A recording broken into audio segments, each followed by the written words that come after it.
guys, it's Jill. So I'm at the lake again, um, and I'm on the other side today. But I wanted to talk about the reason that I said there's no communal spaces, because I know a lot of people aren't gonna agree with that. But since COVID, we've really lost a lot of places where people can just go and be and, have like communal conversations. There's a lot of groups. Okay, we have bereaved mom groups, we have AA and NA. And one of the things that I hear in those groups a lot is that they don't have a sense of community, that people are saying, like, I never really felt a sense of community until they come to those places where they find like minded people. But the thing is that we're all just people and we're all just living. And especially since COVID, there's no place to go to just really exist. Even our community centers aren't open forum places, right? Like, you can't go to Wegmans anymore and just sit down over a cup of coffee and talk about things. You can go to a specific restaurant or maybe a cafe, but then there's pressure to purchase something, right? And there's pressure to not spend too much time. The mall is a good one for that. The library's not open 24 hours. Neither is the mall now, actually. They close at 7, and I kind of learned that the hard way. And then the mall is kind of far out of town to be able to ask people to meet you there if they don't have transportation. I miss Wegmans so much because I used to bring people there or meet people there, and we could just sit and chat and be. And I feel like a lot of that was intentional. And I am not such a fan of the mental health scheme. I'm going to call it a scheme because I really just, we've learned in this capitalistic society that, well, if I think I'm okay or I've been through something and I went to school and you've been indoctrinated into this system and you know how to read the book and diagnose, then we can become a mental health professional, right? But the problem with that, there's two, is one is it's very hard to get those clinical hours and get all the letters behind your name that you need to be able to go out on your own. And the government has done that on purpose because they don't want you to be out there on your own, okay? There are reasons for that, because they want you to work for these government-run mental health circuses. And then the visits become not so much getting to the root of the problem or even having an actual visit. It becomes, well, this 10-question quiz when you walk in the door. How are you feeling? What are you doing? Are you taking any meds? Are you doing any drugs? Are you suicidal?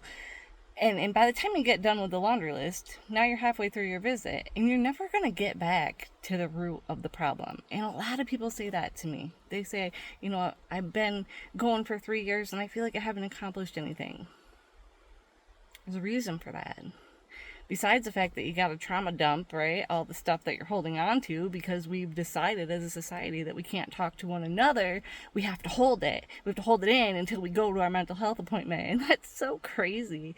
It's so insane, and it's dangerous, actually, to be doing that. So, the most recent story, and the reason that I'm talking about this, is because I have a mom who is postpartum, probably 3 or 4 months now, and she called me a few weeks ago and she said, I had this whole conversation with my therapist last week about how I'm not producing a lot of milk and I'm kind of stressed out and I've been having mood swings. And she said, when I brought it up again this week to sort of redirect and tell her how things have been going and about my milk supply, she had no idea that we had even had this conversation. And I said, well, how do you know that? And she said, because she looked at me like I was nuts. And then when I said, do you remember that? She admitted that she didn't remember. And I went, oh man, right? And that's the reason that she called me. And she said, I waited to reach out. She said, I know we really haven't been in communication for the past, probably 6 weeks, which is fine. I don't care. Call me, please. If you need something, if you need someone to talk to, call me. I'm here. It's what I do. But that one was hard for me. And then I had someone else reach out that I haven't talked to in probably a year or two.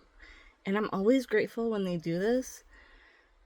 But it was one of those people that says to me, I get more in 15 minutes with you than I do at the therapist's office. And do you know why that is? It's because I'm a non-entity, okay? I'm not from a government institution.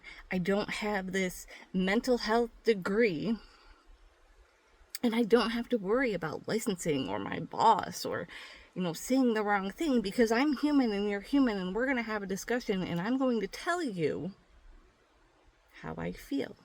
I'm going to use what you give me, and intuitively, I'm going to try and walk you back to where the problem started. And then we're going to look for solutions. And I think that there's just this honest piece that makes people unafraid to talk to me. And it just happened to me 5 minutes ago in the grocery store. In the grocery store, I was looking at meats, and I've been having a really hard time with meat lately. Like all meats, but especially poultry. And I think it's just a shift in consciousness that my body's kind of like, Joe, maybe it's time that we move away from this, especially with the kids, especially with the factory farms. So I mentioned that I was looking for something that my kids would eat when this gentleman said, are you finding anything good? Because I'd been standing there probably longer than was appropriate to stare at chicken. And when I mentioned my kids, he said, speaking of kids, I got to show you this. And he pulls out his phone. And now I'm having this whole dialogue with a stranger in the grocery store about his grandkids and a peach that they ate and this weird bug that they found in it. Produce comes from all over the world.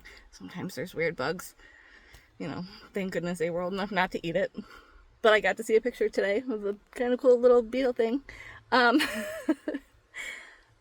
there is this lack of humanity. And I don't know if it's capitalistic systems, or if it's fear, or if it's just a government agenda. But I really, really am an advocate of having a space where community can just be communal and create and host events. But I really think that they need to be grant funded. We have the play space for kids age 6, and then we don't pick them up again downtown until they're 21, right? Look at how many bars we have. Look at how many restaurants we have. But there's no space for our kids. And when are we losing them? We're losing them between the ages of 12, 15, when they want to be on their own. They want that independence. They want someplace to go. Where do they have to go?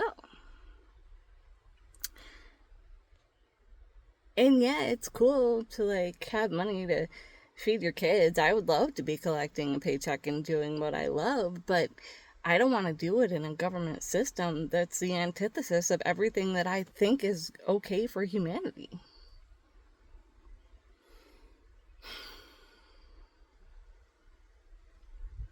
I think that these kids need a place to be and to create and to hang out, or where families can come and have a space to just be and talk and hang out, and where it doesn't have to be about, well, how much can you afford to pay?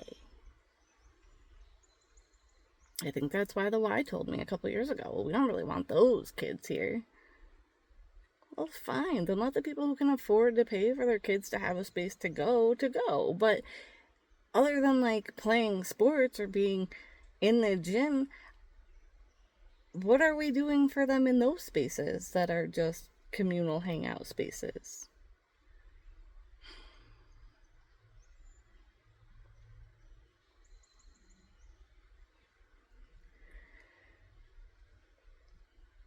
Everyone needs to have a community. There used to be this saying, it takes a village.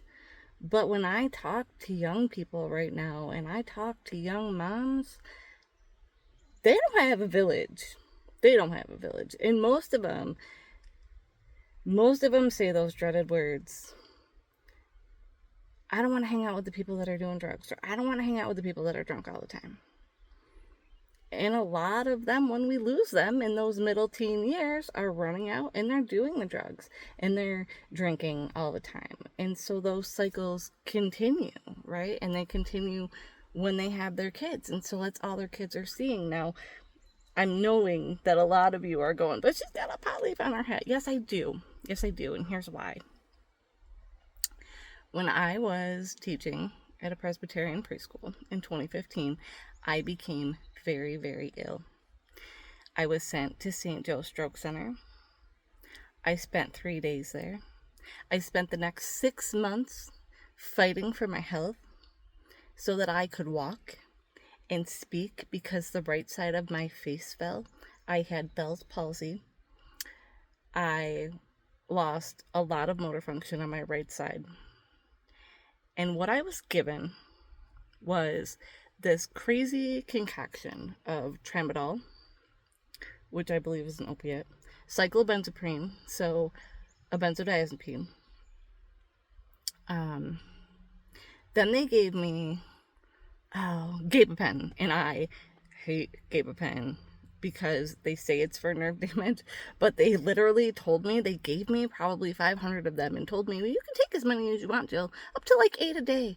And something in my brain started screaming and went, this is not okay. So for a couple of weeks while I was taking the prednisone that they had given me to sort of bring me back online and knock out any kind of inflammation, I took those pills and I actually felt worse. Like I couldn't get out of bed. I had 2 young kids. I said, this is not acceptable. Something is wrong here. And so a friend of mine came over and said, you should really try this. Now, I had been a friend of cannabis before. I think that it is a sacred plant medicine. I think that it's extremely beneficial to women. And I said, maybe you're right. So I stopped taking all of those pills that I could have become very, very quickly very addicted to. And I said, I'm going to try this. And within 2 weeks, so I was probably about 3 months into this adventure, within 2 weeks, I wasn't taking a nap every day. I wasn't working for 4 hours a day and coming home and having to sleep for 4 hours. And I thought, isn't that interesting? So about a year later, I had been going to the Guthrie Clinic in Pennsylvania for a few months, and a doctor said to me, I think you had a hemiplegic migraine. So it was what we think was stress-induced or psychosomatic stress-induced, and a part of my brain, the back quadrant of my brain, is shut down. And that was why my face fell. That was why my nervous system went haywire. And that made sense to me. And so my endocannabinoid system actually brought me back online and sort of balanced itself out. And today, I walk. Now, if I had stayed at St. Joe's and I had stayed with the neurologist and the rheumatologist that I had, because my mother has lupus. Okay, that was diagnosed when I was very young, probably 1986. I don't know is that I would walk today. I would probably be in a wheelchair because the medicines that they had put me on kept me down, suppressed my immune system. I was psychologically a nightmare, and they had tried to put me, I was on Xanax, and the other one that I cannot think of the name of, that's kind of like a sister to Xanax, but it's a little less, if it comes to me, I'll let you know. Was it Ativan? I don't remember. But they knew, because they knew, those doctors that had put me on this concoction of craziness knew that I was probably going to lose my marbles. Isn't that interesting? So, is cannabis a friend? Yes. Do I smoke all the time? No. As a matter of fact, you could blood test me today, and I think one was 420 a couple months ago. And it still doesn't get high all the time, okay? But I did start doing some research, and what I learned was that plant medicine has been around for thousands of years. And it was really all we had before the last 200 years of medicalization. That's a big one, you guys. That is a big one. Plants, herbs, spices were all that we had. So I started studying. From there, I went into Ayurveda. I actually started a master's program in ancient sciences because I wanted to know, how did we get here? And that's also how I ended up with a degree in religion and philosophy, because I was working in a church when I was given the cannabis plant. And if you don't think that that was a whole, like, theological, philosophical, religious debacle in my head, like, is this a sin and what am I doing? It's been 9 years this year. In September, it will be 9 years. And I am grateful every day for this plant. But that doesn't mean that we don't have to have boundaries. And it doesn't mean that I'm going to teach kids that they should be smoking weed. But if you really look at the statistics, and you look at the fact that alcohol and heroin and the meth and the molly are all hitting the same receptors in the brain, we have to start looking at truths. There are reasons why it was villainized. It has to do with a polyester monofilament created by a Mr. DuPont and all of the financial backing that he found in politicians and wealthy men. It also has to do with Mexicans and immigration. Okay, there were a lot of reasons. It also may have played a role in the assassination of John F. Kennedy.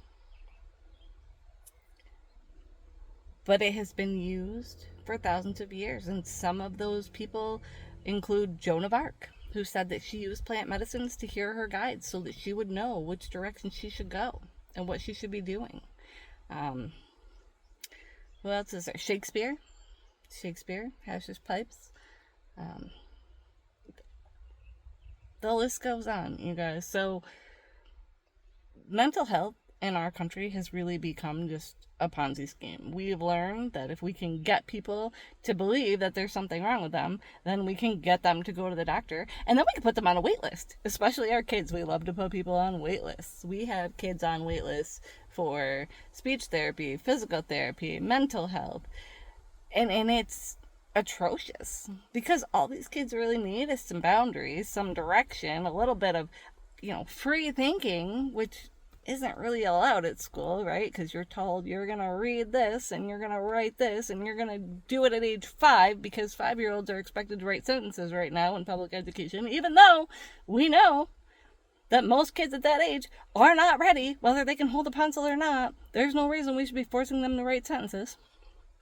And then you throw in the mix all of this technology and all these 5G ads, and the fact that 5G is dangerous AF, okay. And then you've got the scrolling of the TikTok and these things that kids are seeing that are way above not only their consciousness, but their emotional intelligence. And we have a recipe for disaster. And that's where we are. We are in a disaster.